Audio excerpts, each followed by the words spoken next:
Dismayado ang Japan, tinabla ng Gilas ang alok na friendly game pero bilig muling nakapitas ng promising young star sa ating national team. Yan ang ating mga pag-uusapan para sa video natin na ito.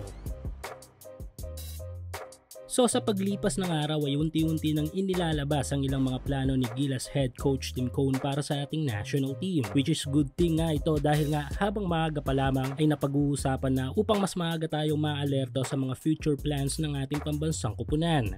Ngunit tulad ng matagal na problema ng Gilas ay mukhang dadaan muli tayo sa pagsubok sa bilang ng araw ng preparasyon ng ating pambansang kupunan. Yes, ayon kay Coach Tim ay mukhang konting panahon lamang ang kanilang masasave para mag-ensayo dahil nga sa ilang mga pamilyar na factors tulad ng hindi ma-move ni sked ng ating pambansang liga na PBA. Sa ilang mga overseas players natin ay walang problema dahil may nakalaan na pahinga ang kanilang mga liga every time na may paparating na malaking event ang FIBA Asia. Though meron din naman ang PBA kaso talaga hinahanapan nila ng way upang maisagad ang araw na pwede nilang isagad upang may sagawa lamang ang kanilang event. Bagay naman na nakakagipit sa panahon ng pag-ensayo ng ating national team dahil hindi may release ang mga malalaro o ang mismong head coach ng Gilas na nasa pinakakilalang kupunan sa Philippine Basketball Association. Mostly kasi sa ating mga players sa Gilas ay nasa PBA kung kaya't dapat talagang matapos lahat ng mga activities nila sa PBA bago opisyal na makasali sa ensayo sa ating pambansang kupunan. Ito sanang magawa ng paraan at mapag-usapan ng samahang basketball ng Pilipinas at ng PBA board dahil ayon pa rin kay Coach Tim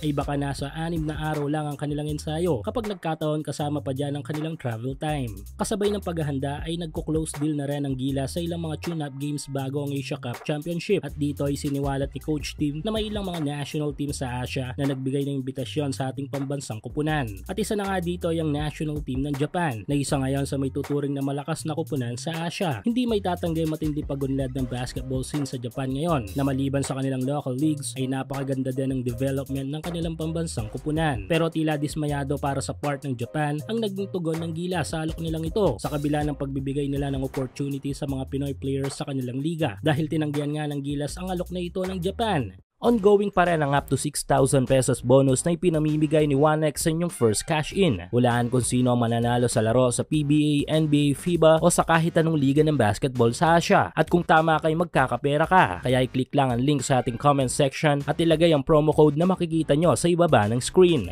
Well, may dahilan nga dyan ng ating national team na papasok pa rin sa problema sa kakulangan sa panahon sa pag-ensayo. 2022 pa yata nung huling mag-arap ang Japan at Pilipinas sa qualification kung saan ay natalo tayo sa final score na 102-81. Sayang no? Maganda sanang way ito upang masukat natin kung hanggang saan na ang kakayahan natin kung ikukumpara sa Japan. Anyway, even ang South Korea ay nag-offer din pero tulad ng Japan ay tumanggi din tayo dito. However, malaki ang tsansa na kupunan mula sa Middle East ang makaka-friendly game natin bago ang FACC. Samantala kung nabigo ang Japan na maka-tune up game ang Gilas ay tila panalo naman sila sa kanilang nagawang move. Ito nga yung pagpita sa isa pa nating promising young star sa bansa. Yes, matapos ang matagumpay na pag-recruit kay Kai Soto ay nasunod agad ng Japan B-League ang pag-recruit dito sa ating athletic college player na si Lebron Lopez bilang Asian import. Nakuha nga na Nagoya Fighting Eagles si Lopez. Ayon sa mga reports ay tatapusin na ni Lopez ang kanyang natitirang 3 season para sana sa UP Fighting Maroons upang maging pro player overseas. Malaking boost ito para sa development ni Lopez dahil mas tataas ang kompetisyon na kanyang sasabakan. Ito lang ay napabalitang galing lang sa Amerika si Lopez at nag-train ng halos 1 buwan. Panigurado na isa si Lebron Lopez sa mga kakabangang malalaro na naman sa liga ng mga Hapon na B-League.